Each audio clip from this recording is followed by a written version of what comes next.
¿Qué tal amigos? Bienvenidos a mi canal Biblioteca de Evocaciones. En el video del día de hoy les voy a estar trayendo la reseña de una de mis obras de teatro favorita, la segunda, para ser exacto, la primera es Esperando la carroza. Hoy les vengo a traer entonces la reseña de El burgués gentilhombre de Molière. Les muestro acá la edición que tengo yo de la Biblioteca de Oro del Estudiante de Antiojito, eh, salida en los años 90, con la cual muchos niños de aquella época nos introdujimos en el mundo de los libros y de la literatura.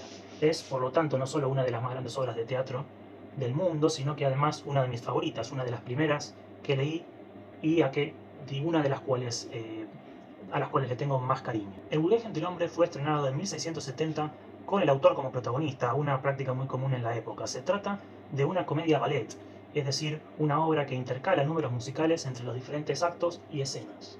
Según la época en la que se estrenó, podemos decir que pertenece al barroco francés, aunque yo tengo algunas cosas que decir sobre esto que desarrollaré más adelante.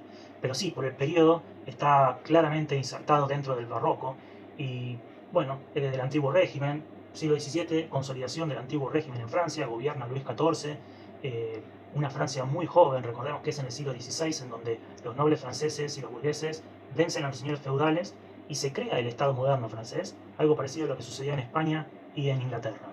Para que se den una idea de lo importante que fue la cultura en esta época en Francia, les voy a nombrar algunos de los contemporáneos de Molière para que vean lo que realmente fue. Por ejemplo, tenemos a La Fontaine, el creador de la fábula moderna, a Perrault, de los cuentos como La Bella Durmiente, Caperucita Roja, Cenicienta, El Gato con Botas, Pulgarcito, ¿sí? Perrault, discúlpeme si no pronuncio bien los nombres. Otro es La Bruyère, los grandes creadores del teatro neoclásico francés, Cornouailles y Racine. Acá por neoclásico me expresaré más adelante por qué le digo así. También Boileau, que fue además de escritor, un importante teórico literario. En materia de música, además de Lully, el más importante, quien escribió la música de Burgués Gentilhombre, tenemos a Charpentier, que también trabajó con Molière, por ejemplo, en El enfermo imaginario. Y también otro gran escritor de música, Couperin, ¿sí? que escribió las famosas ordres, una suite para clave que son fundamentales en el repertorio de cualquier tecladista de cualquier estilo. En materia de escultura tenemos a Girardon y Coixevox, y la época del racionalismo filosófico, con autores como Descartes y Pascal. También la pintura tiene sus principales exponentes, como Colbert, Poussin, Lorena o Philippe de Champagne. En cuanto a literatura, es una época en la cual se intentaban reflotar las unidades aristotélicas, aquellas que en Grecia eh, indicaban tres unidades particularmente. La unidad de espacio, es decir, que toda la historia transcurriera en un solo lugar, la unidad de tiempo, que todo transcurra en un solo día, y la unidad de acción, que se cuente una sola historia. Por eso es que yo decía que no me cerraba del todo considerar a esta obra como barroco, ya que el barroco se caracteriza por la exuberancia, por los adornos, y esta es una obra bastante concisa que busca reflotar la antigüedad clásica, que bebe de las ideas del Renacimiento y del humanismo italiano, que había venido un poquito antes. Por lo tanto, yo ya las estoy viendo como material del periodo neoclásico, que en Francia y en Europa va a explotar es en el siglo ya XVIII, pero veo acá las raíces del neoclasicismo y si bien están insertas bien en el periodo barroco, Bach muere en 1750, así que estamos hablando de incluso el principio del barroco. Y claro, con Lully, el principal exponente del barroco francés, el músico que le puso música a esta obra. Pero bueno, yo la veo como más neoclasicismo que barroco. Es en este periodo que afloran estos dos grandes autores que nombré anteriormente, Racine y Cornouailles, que son mucho más conservadores que Molière. Molière va a destacar sobre ellos porque a estas obras que intentaban copiar lo griego, Molière la va a dar un carácter mundano, va a llenar sus obras de personajes contemporáneos a él y sobre todo va a escribir satíricamente descripciones de todos los tipos posibles que convivieron en su época y en su lugar. La enorme variedad de personajes de Molière convive con la enorme cantidad de los mismos. En unas pocas decenas de obras escritas en solo 20 años, en solo 2 décadas, murió joven Molière, creó una cantidad de personajes, más de una centena de personajes, que reflejan todos los tipos sociales de la época. Esto vuelve al autor diferente a sus contemporáneos, y por eso gozó de mayor aceptabilidad en el público.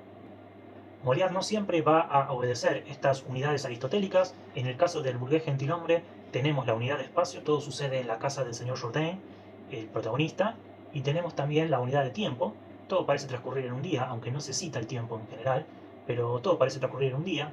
Y en cuanto a la unidad de acción, no es tan así, porque hay varias historias secundarias que confluyen al final, eh, que hacen que Molière se esté tomando algunas libertades respecto de esto. En cuanto a la estructura, tenemos 34 escenas distribuidas en 5 actos de manera muy desequilibrada. De las 34, 16 escenas tenemos en el acto 3. Así que no solamente es el acto en donde están casi la mitad de las escenas, sino que además donde transcurren mayor cantidad de cosas eh, importantes para la trama. A esto hay que agregarle los intermezzos y los actos musicales que sobre todo están en el acto 5. Acá entonces vemos una mezcla de distintos géneros, tenemos un poco de danza, tenemos música claramente, y poesía, porque la obra tiene poesía en el diálogo, y claramente el drama. Recordemos que la novela todavía no había sido creada como género literario, estamos en el siglo todavía XVII, la novela va a llegar 100 años después, más o menos, un poco menos, pero más adelante. Si quitamos los musicales, la obra es muy pero muy cortita, se lee muy rápido, muestro acá, muy finito. El libro se lee muy pero muy rápidamente, de un solo saque, en un solo día, y la representación sin música no debe superar la hora y media, realmente es muy muy corta. La obra es una comedia realista, si hablamos de género, eh, realista, de enredos y con mucha sátira social que intenta justamente criticar algunos valores de la época y fundamentalmente el nuevo rico que quiere ostentar todo aquello conseguido. Los personajes están sacados con muy buen ojo de parte del autor, de la sociedad, como venimos diciendo, es algo muy pero muy común en Molière. En la creación de estos personajes hay muchas influencias de Aristófanes, de Plauto y de la comedia del arte italiana.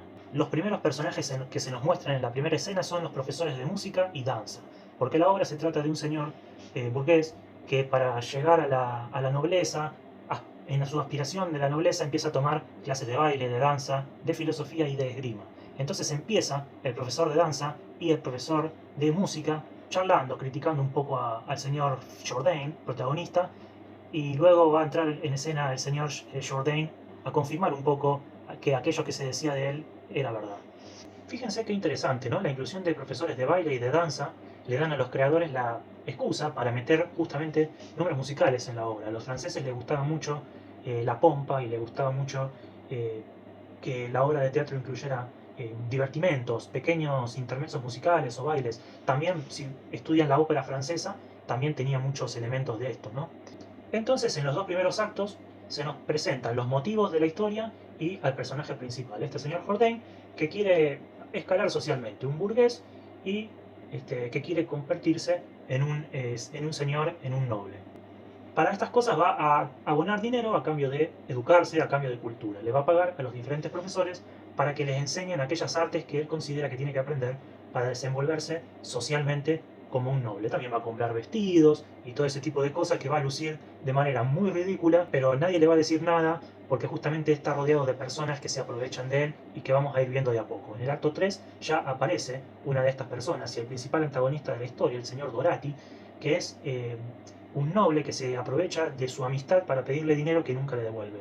Recordemos que por esta época los nobles ya empezaban a tener una decadencia importante con respecto a la burguesía que crecía sin parar.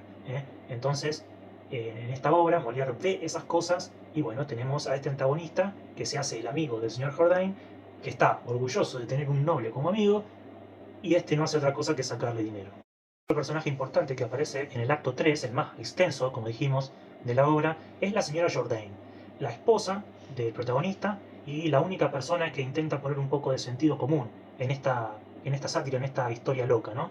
Ella se da cuenta de los embustes del conde Dorante y de este antagonista, e intenta abrirle los ojos a su marido de manera completamente inútil, eh, por suerte para nosotros que disfrutamos del señor Jourdain y sus locuras. La familia Jourdain se completa con su hija Lucila. Lucila tiene un novio llamado Cleonte, con quien se quiere casar. Es una persona de familia burguesa, igual que ella, pero su papá, el señor Jourdain, no le da la mano de su hija Cleonte porque pretende casarla con un noble. Es a causa de esto que en el acto 4 se plantea un engaño hacia el señor Jourdain, de toda esta gente que vive tomándole el pelo, que se vive riendo de él. En este caso lo van a engañar, lo van a embaucar, para que de una manera u otra termine aceptando el casamiento de su hija con Cleonte, y no le voy a decir cómo, pero es de una forma muy, pero muy graciosa. El acto 4 y el acto 5 son dos verdaderas joyas. El inicio del quinto acto es una escena espléndida, maravillosa, maravillosa escena, increíble. No he parado de reírme durante 25 años con esta escena, y además nos deja una palabra, mamamuchi, una palabra muy especial para los que leyeron el libro, que habría que incorporarla realmente al diccionario. Yo creo que mamamuchi debería ser incorporada al diccionario como sinónimo de opa. Corta, accesible y llena de humor, Burgués Gentilhomme es una obra en la que Molière intenta ridiculizar el mundo en el que vivió.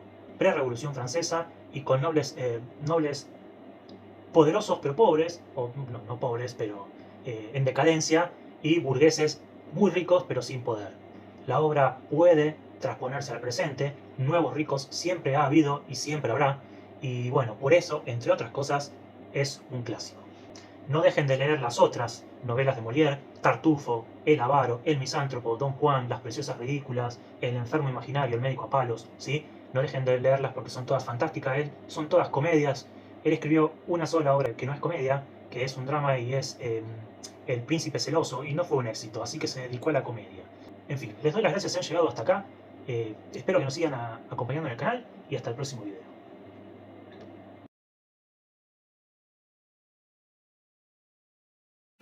En donde uno de los... En donde los no, pero no. Si no, si quitamos...